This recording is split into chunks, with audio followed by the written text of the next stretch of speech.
నడిచే గ్రంథాలయమేగతడు పొడిచే ఎర్రది సూర్యుడు ఉస్మానియ మట్టికి పట్టుదలే నేర్పించాడు.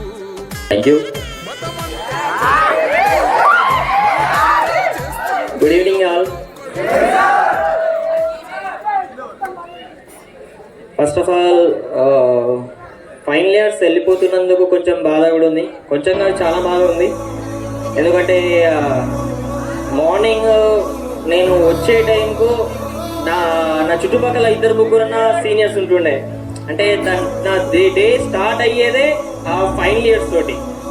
కాలేజ్కి వచ్చినప్పటి నుంచి వాళ్ళతో ఉన్న అటాచ్మెంట్ ఎంత అంటే, వాళ్ళు క్లాస్లో ఉన్న నేను ఒక వస్తువు గురించి వెతకాలన్నా కూడా జస్ట్ ఒక పెన్ను కనిపించట్లేదని నేను కొంచెం నా చూపులు అటు ఇటు తిప్పుకున్నా కూడా వెరీ నెక్స్ట్ సెకండ్ పెన్ తీసుకొచ్చేవాళ్ళు, సార్ పెన్ అని.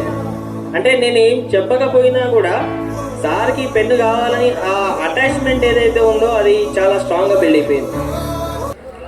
అయోధ్య వెళ్ళిండ్రా ఎవరైనా? అయోధ్య రామ మందిరం పక్కకు చూడండి, మీకు ఒక హనుమంతుని గుడి ఉంటది, చూసారా? అబ్జర్వ్ చేశారా? తెలుసుకోండి. అయోధ్య రామ మందిరం పక్కకు హనుమంతుని గుడి ఉంటది. మరి లవకుశ వాళ్ళ నెక్స్ట్ తరంగా ఉన్నా కూడా ఆ లవకుశుల యొక్క గుడి మీకు టెంపుల్ ఆల్ ఇండియా లెవెల్లో దాదాపు ఎక్కడ కనిపించదు అనుకుంటున్నా. ఎందుకంటే మన దేశంలో గురు శిష్యుల అనుబంధం అటువంటిది. చివరికి ద్రోణాచార్యుడు కూడా అతని కొడుకైన అశ్వత్థామని విలువిద్యలో అంతగా రాణించేలా చేయలేడు. ఎవరిని ఎంచుకున్నాడు ఆయన? అర్జునుడిని ఎంచుకున్నాడు. అంటే తన సంతానం కంటే ఎక్కువ ఆ యొక్క గురువు అనేవాడు అతని యొక్క శిష్యుణ్ణి ప్రేమించడం జరిగింది, అతన్ని ముందుకు నడిపించడం జరిగింది. ఈవెన్ ఎవరైనా సరే, అంటే అది అనాదిగా వస్తున్న ఇదే కాబట్టి మీరు ఏ కాలేజ్ అయినా చూసేసరికి ఫైనల్ ఇయర్ మీద ఎక్కువ ఫోకస్ పెట్టాలి, వాళ్ళని మంచిగా ఇది చేసుకోవాలి, వాళ్ళ మీద ఎక్కువ కాన్సన్ట్రేషన్ చేయాలని ఇదే ఉంటుంది. కాకపోతే ఈ బ్యాచ్ ఏదైతే ఉండదో మేము మిమ్మల్ని ఎక్కువ ఫోకస్ చేసే అంతలా మీరు ఎప్పుడు మమ్మల్ని ఆ అవకాశం ఇవ్వలేదు. మీరు ప్రతి ఒక్క లెవెల్లో ద బెస్ట్ ప్రూవ్ చేసుకుంటానే ఉన్నారు. అంటే మమ్మల్ని ఎక్కడ కూడా లేదు వీళ్ళ మీద ఎక్కువ శ్రద్ధ పెట్టాలి, వీళ్ళు ఈ పిల్లగాడు ఎక్కడో వెనుకబడిపోతున్నాడు అన్న ఏ ఒక్క స్టూడెంట్ నాకైతే కనిపించలేదు.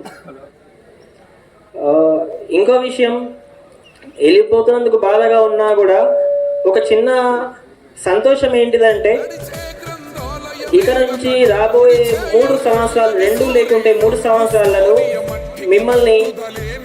ఇప్పుడు మిమ్మల్ని ఒక స్టూడెంట్గా చూస్తా ఉన్నా, మీరు నన్ను సార్గా అని పిలుస్తానన్నారు.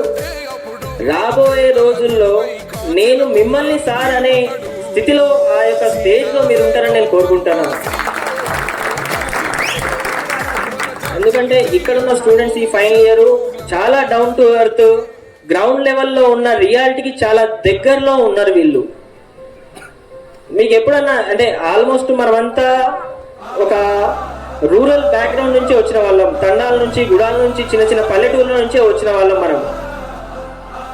ఈ యొక్క ఇంతకుముందు మనం సాధించిన ర్యాంకులు చూసినట్టయితే మీరు చూడండి, ఈ కార్పొరేట్ స్థాయి ఏవైతే విద్యా సంస్థలు ఉన్నాయో 8th క్లాస్ నుంచే స్టార్ట్ చేస్తారు, పిల్లగా డాక్టర్ అవ్వాలా, ఇంజనీర్ అవ్వాలా అని.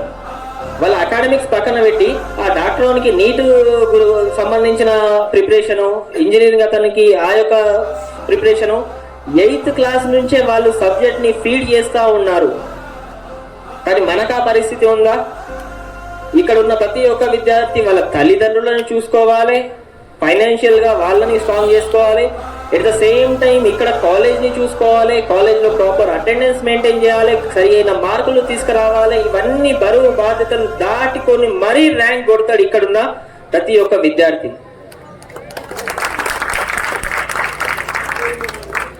మీకు ఎప్పుడన్నా అనిపించిందా పేదవానికి న్యాయం దొరకదు, అంటే దొరికినా చాలా ఆలస్యంగా దొరుకుతుంది, నేను ఆ యొక్క సిచ్యువేషన్లో నేను ఉంటే నా బెస్ట్ నేను ఇచ్చేవాడిని అనిపించిందా? ఎప్పుడైనా అనిపించిందా? రాబోయే ఇప్పుడు నోటిఫికేషన్లు చాలా వస్తూ ఉన్నాయి. రాబోయే నోటిఫికేషన్ నోటిఫికేషన్లో రాబోయే రోజులలో ఆ యొక్క పెద్ద పెద్ద సీట్లలో ఆ యొక్క సీట్లు ఏవైతే ఉన్నాయో అవన్నీ ఇక్కడ ఉన్న నా గురుకుల బిడ్డలతోటి అవి ఫిల్ అయిపోవాలి బిడ్డ. ఎందుకంటే ఎప్పుడైనా ఆ యొక్క మట్టి విలువ, ఆ కష్టం తెలిసిన వ్యక్తి ఆ సీట్లో కూర్చుంటేనే అక్కడ ఉన్న వాళ్ళకు న్యాయం చేయగలుగుతాడు. అవునా కదా?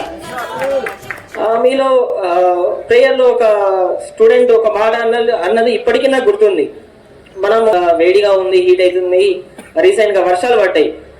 ఆ వర్షాలు పడ్డ తర్వాత మనం అందరం హ్యాపీగా ఉన్నాం. అంటే ఇన్ ద సెన్స్ ఆ వర్షానికి ఎంతో కొంత ఉపశమనం కలిగింది, ఆ వేడి వాతావరణం నుంచి ఉపశమనం కలిగింది. మనం చాలా కూల్ వెదర్లో, ఆ అట్మాస్ఫియర్లో చాలా ఫన్ క్రియేట్ చేస్తున్నాం. మీ నుంచి ఒక అబ్బాయి ఇక్కడికి వచ్చి ఏమన్నాడు ఆ రోజు, మనం హంగుల ఆర్భాటాలకు మనం సకల విలాసాలకు వెళ్ళిపోతున్నాం అంతేగాని మన ఇంటి దగ్గర చేతికి వచ్చిన పంట వర్షం వల్ల మనం ఆ చేతికి వచ్చిన పంట కూడా కోల్పోతా ఉన్నాం. ఇవి మన పరిస్థితులు. ఆ పరిస్థితులను గుర్తు పెట్టుకొని ఇక్కడ మనం చదువుకోవాలి, ముందుకెళ్ళాలని మీ నుంచి ఒక విద్యార్థి ఇక్కడ అన్నాడు. అంటే ఇది ఎక్కడికి వెళ్ళి వచ్చింది సార్, ఎవరైనా రాసిచ్చిండ్రా?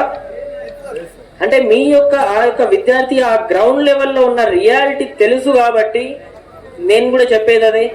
ఇక నుంచి రాబోయే నోటిఫికేషన్ ప్రతి ఒక్క దాంట్లో ఇప్పటి వరకు మీ తల్లిదండ్రులు వాళ్లకు నచ్చకో బయట ఉన్న వాళ్ళని, అధికారులు కావచ్చు, ఇంకెవరిని కావచ్చు, సార్ సార్ సార్ అని పిలుస్తా ఉన్నారు. అవునా కదా?